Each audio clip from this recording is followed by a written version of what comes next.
Croeso, welcome back, Year 11. This is Lesson 5, final lesson of the stars and planets topic. In fact, the final lesson of the whole of the Year 11 course. So it's not additional content, as I explained at the end of Lesson 4. It's putting the content and knowledge and understanding into the context of exam questions. There are, I think it's 6 self-assessment questions you're going to be answering, and there's 2 teacher assessment questions at the end on page 31. That is the final page of the booklet. So you're going to start off, make sure you've put the 3 titles at the top, Lesson 5 exam questions and date at the top of this piece of work. So where are we? We are halfway down page 26. And the first question is more of a numeracy style question. So what I'd like you to do then is work your way through questions 1 to 6. Do as much of it as you can. If you get stuck on one question, go on to the next one. And when you've completed question 6, which is at the bottom of page 30, press play on the video again, and I'll go through the answers with you, and then you mark your answers in red pen, tick them if they're right, add any notes that will help your understanding, and then make any corrections in red as well. So press pause now, press play when you've completed question 6. Okay, first question here is asking how many years does it take light to travel 1 parsec? So we've got to use this information here, and it's telling us that 1 parsec is 3.3 light years. So the distance light travels in 1 year is called a light year. In 3.3 years it would travel a parsec. So the answer there is 3.3 years. Part B. Our galaxy is about 30 kiloparsec in diameter. What is its diameter in light years? Well, we've just worked out that 3.3 years equals 1 parsec.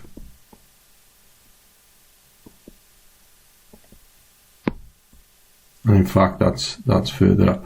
I don't need to write that down because it's already here. So diameter of galaxy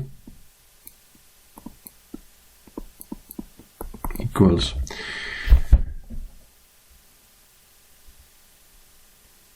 well, 30 kilo is 30 times 10 to the 3, and then we multiply that by, actually I'll do this underneath it, otherwise we're going to run out of a little bit of space, so I'll do it down here. 30 times 10 to the 3. So that's your 30 kilo part, and 1 parsec is 3.3 light years. So times 3.3 3. 3.3 times 30, can work out now, 3.3 times 30 is 99. So we got 99 times 10 to the 3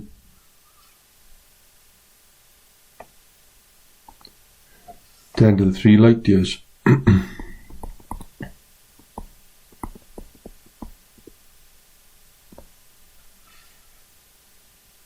And part C,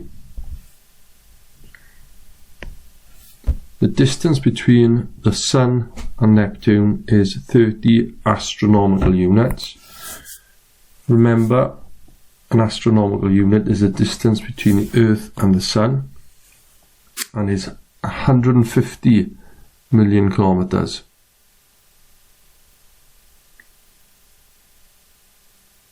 So what we've got to do is multiply that 150 by 30.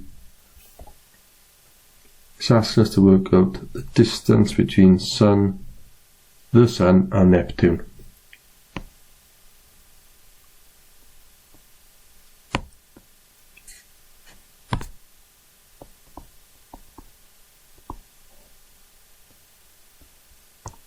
It's 30 astronomical units, so I'm just going to substitute that 150 million kilometers here. And I'll just actually write down million kilometers, because that's what the question's asking for. And again, if I just multiply 30 by 150, we go 4,500.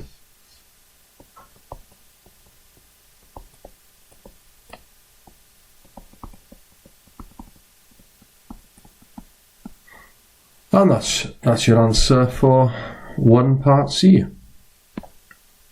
Moving on now then to question 2, top of page 27.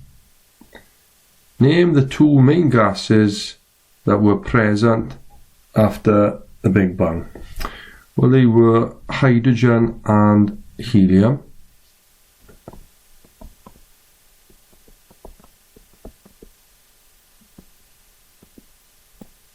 And remember, hydrogen and helium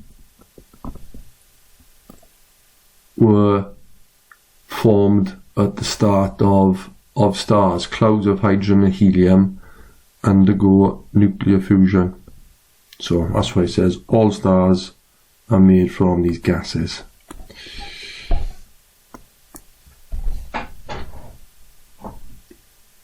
Part B. When main sequence stars reach the end of their lives, the stages that they go through depend on their mass. If you remember, the 2 different pathways they follow, I'll quickly zoom up and give a quick reminder on this. When I meant zoom up, I mean go up the booklet that you're working on, and I've copied here the diagram that we used. So if we look at the path for a star, a low mass star, remember you did this in the plenary assessment from your last lesson, where it goes from a cloud with a hydrogen and helium, protostar, main sequence. So that's the same for both the large mass and the low mass. But what happens here is that you get a red giant. There's your red giant and a white dwarf. With the large mass you get a supergiant, red supergiant, and 2 things can happen then. You can either get a neutron star here or a black hole. And just remember why I think this will help you in the following questions. Why does a star turn into a red giant? Well, the fuel begins to run out. The star will begin excuse me, to fuse helium into large elements. This crucially increases the gas and radiation pressure that pushes the star out. There's no longer equilibrium between the gravity and the outward forces. So I'll go back down now to the question we're doing, just here. Somewhere here, there we go. So choose words or phrases from the box to copy and complete this figure below here. Now this final box here, I'm going to write in black hole, but it could also be neutron star. However, it's not given neutron star as one of the options up above. Question 3. The boxes on the left show the names of objects in the universe. The boxes on the right show the time taken for light to travel from these objects to Earth. They're not in order. Copy the diagram and draw a line from each box on the left to the correct box on the right. You don't need to copy the diagram. This is a matching exercise and you need to match them up. And I'm just putting the last line in now. If you think of what's going on here, it's asking you really to think about what's the closest to the sun, closest to the Earth, and what's furthest away, because the closest to the Earth is the moon. That's why I've got the moon down here as the shortest duration of time. So the light takes 1.3 seconds to travel between the moon and the Earth. Then it will be the sun, 500 seconds. Then somewhere a star within our Milky Way, 4.5 years. And then Andromeda, the next nearest galaxy from the Milky Way, over 2 million years. Incredible. Really, to think it would take light that amount of time, which is travelling the fastest thing we know that in terms of speed, 300 millimeters per second, to travel that distance. Okay, moving on then to page 28. Now, this question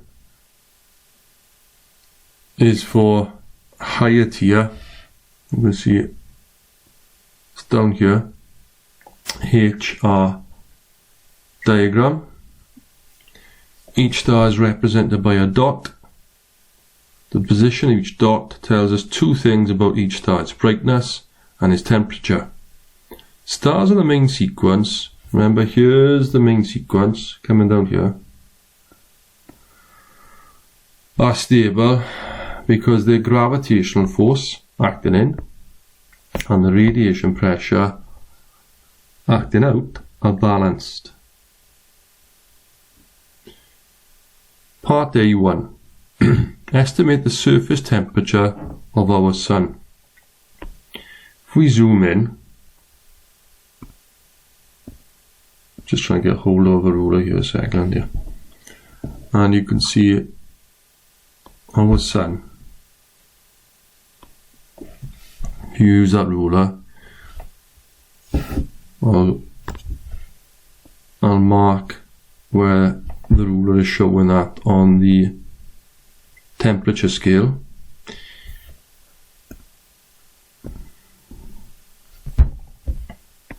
It's an estimate. So you can see, I would say 6,000 would be around about there.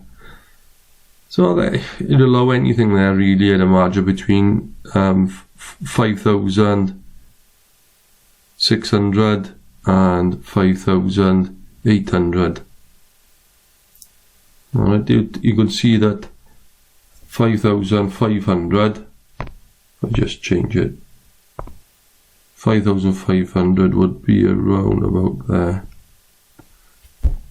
So, I'm feeling generous, look, anything between 5,500 and 6,000 will get you the mark. So, write that down.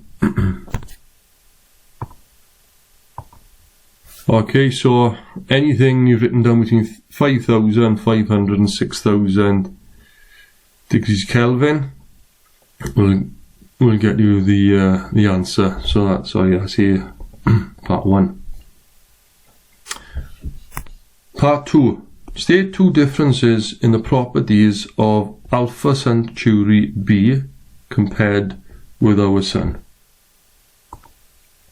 Well, if you just look at the graph, first of all, you've got to find or identify where Alpha Centauri b is. Look, here's our Sun. Oh, wrong pen.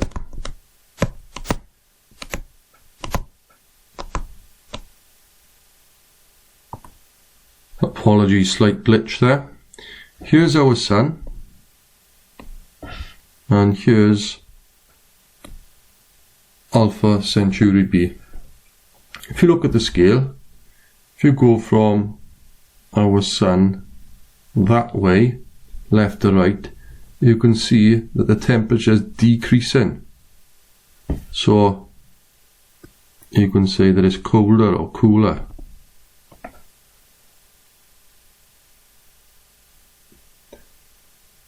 Also, if you go in this direction, well, there's actually 2 scales you can look at here. If you look on the left hand side, on this scale, it's getting dimmer, so you can see it's getting dimmer,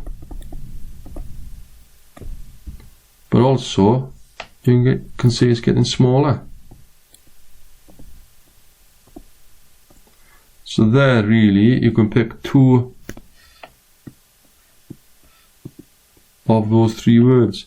Or if I were in an exam, I'd write them all down, because you won't get penalised for writing 3 correct answers down.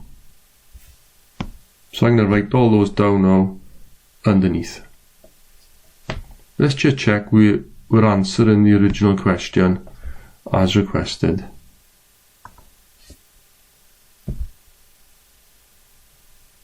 Sometimes it's easy just to drift away from what the question was actually asking. 2 differences in the properties. Okay.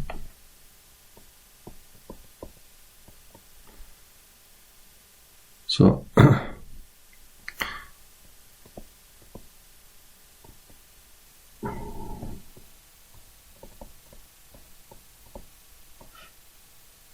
be clear about what you're stating. So compared with our Sun, let's just take the words from here. Alpha Centauri b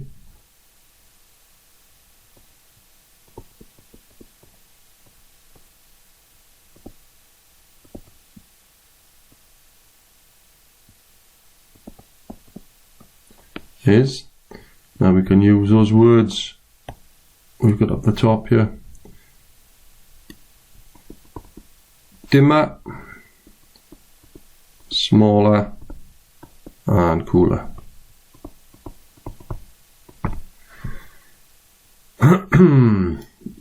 Two of those 3 words will give you full marks. Part 3. State one way our Sun and Alpha Centauri b are similar. Well, you could say that they are in the main sequence of their lives. Again, look, if you look at this graph, everything down here, any star on that almost looks like a curve of best fit, doesn't it? Means that they're in the main sequence.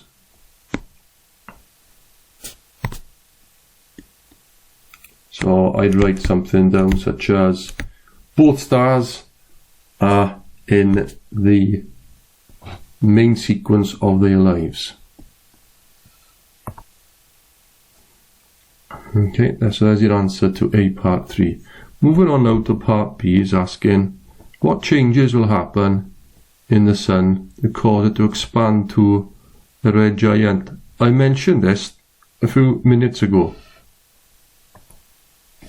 Remember, we were looking at this diagram again, and the answer is here.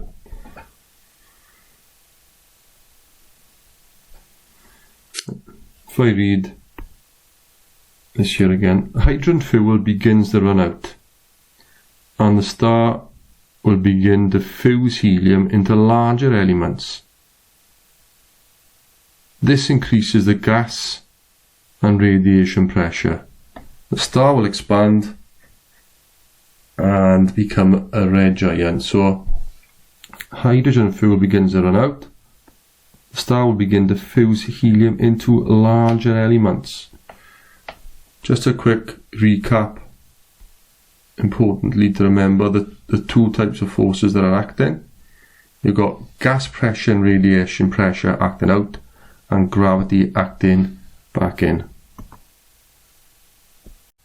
I've written the answer down there to B part 1 then. The gas and radiation pressure acting outwards increases after hydrogen runs out. Helium is now undergoing nuclear fusion to create larger elements.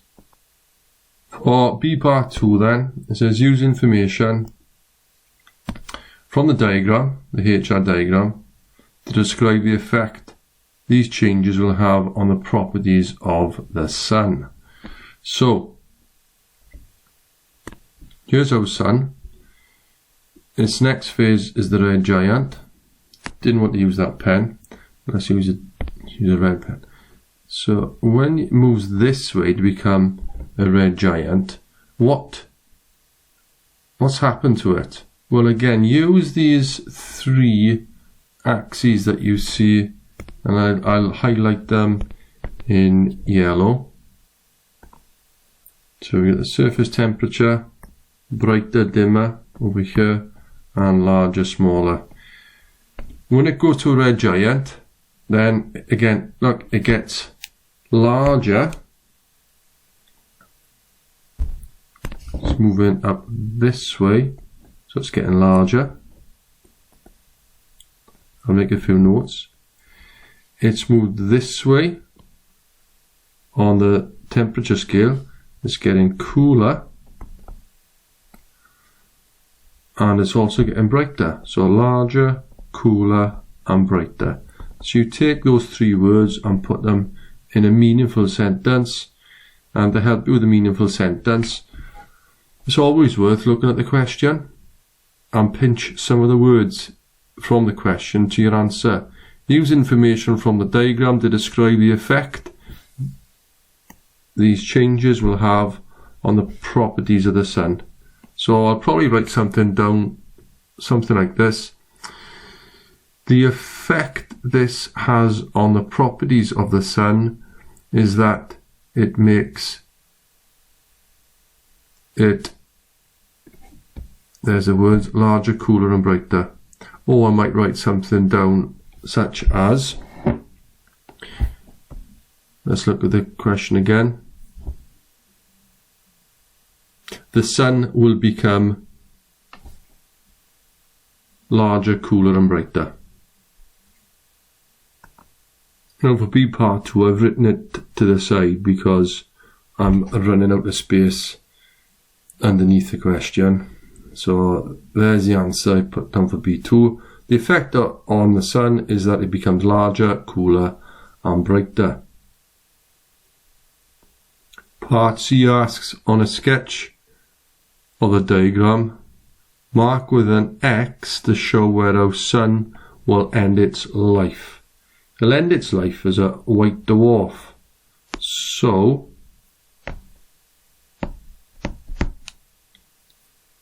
you need to have a cross anywhere down in this region here. Just one cross will do. I just put the few down there to show the allowable area where you get the mark. That's the end of question 4. On to question 5. Moving on to question 5. It's a question based upon your testing your knowledge of forces in a star. So it reads, a star has two forces acting on it. One of these is caused by gravity, that acts inwards. The other force is mainly caused by gas pressure, acting outwards. What can you say about these forces when the star is in its stable state? You've got to say that the both forces are equal in magnitude and act in opposite directions. So both forces have equal magnitude, that size. Gravity acts inwards, gas pressure acts outwards. For part B, stars go through a series of changes after the stable state. These changes depend on the size of the star. Possible changes are shown in figure 14.31. You did something similar to this in an earlier question. So you can see on the top path here, that's a low mass star, red giant, white dwarf. And the bottom one, red supergiant, goes to a supernova. I can allow in here either neutron star or black hole.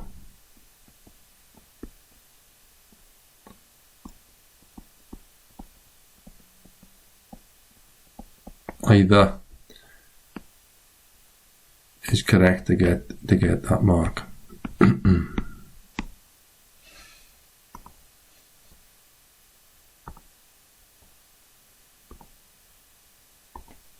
Question 6 is very similar to a question we did 2 questions ago, where you need to look at that diagram, make sense of it. Now this is for higher tier pupils. However, foundation won't have a go at this. There's no harm in doing so at all, because you might feel that it's something you'd want to move from foundation to higher. You can see, if you look here, it tells you which year it comes from. 2009, question 7, higher tier paper. State one way in which the star label X is different from our sun. So you zoom in, X is here. It's different in that it's hotter, it's brighter, it's larger. You only need to write down one of those. So I'll write down all 3.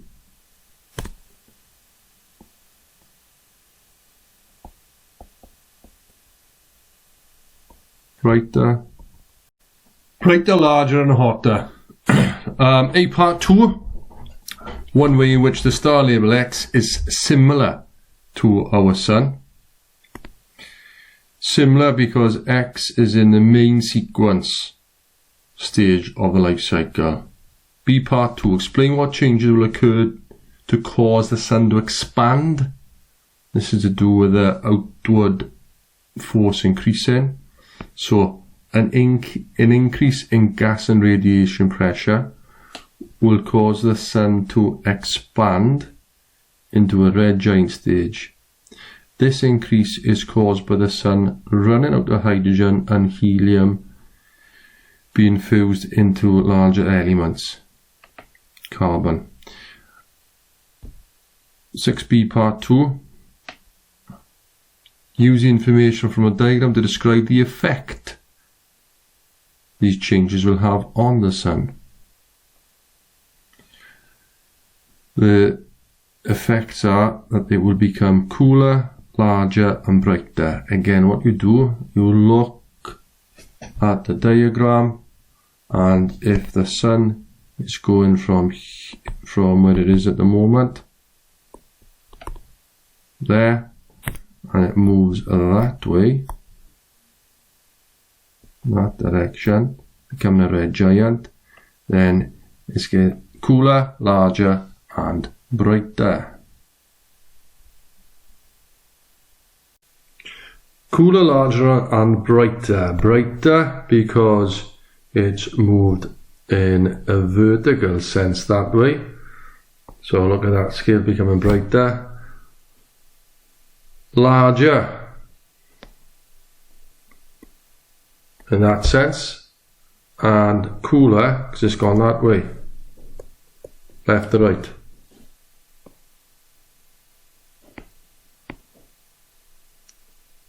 So that was answering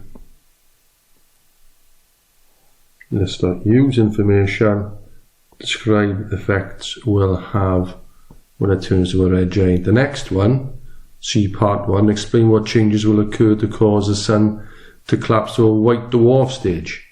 So that is going from this red giant around, all the way around there to a white dwarf.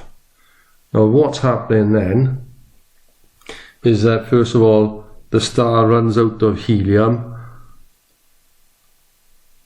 because it was fusing helium, and the outward pressure due to the gas and the radiation pressure decreases. Therefore the gravity acting in is larger than the gravity acting in the star is now larger than the pressure acting out. So the star contracts to a dwarf, a white dwarf. Look what happens this time. It's moved down and to the left. Down means it's gone smaller and dimmer. To the left means it's got hotter. So let's now have a quick look at what I've written down there. C1 and C part 1 and 2 I've just explained. What you need to do there is compare that to your answers, tick if it's right, make your own notes if you can improve it and correct it, and that takes us on to page 31, 2 questions 7 and 8 for you to complete, which is teacher assessed. And that's the end of the booklet, the end of Stars and Planet, and the end of the Year 11 GCSE Physics course. Make sure, please, that you did the starter retrieval quiz at the start. There's no plenary assessment on this one, and that is that as far as physics is concerned. Bye for now.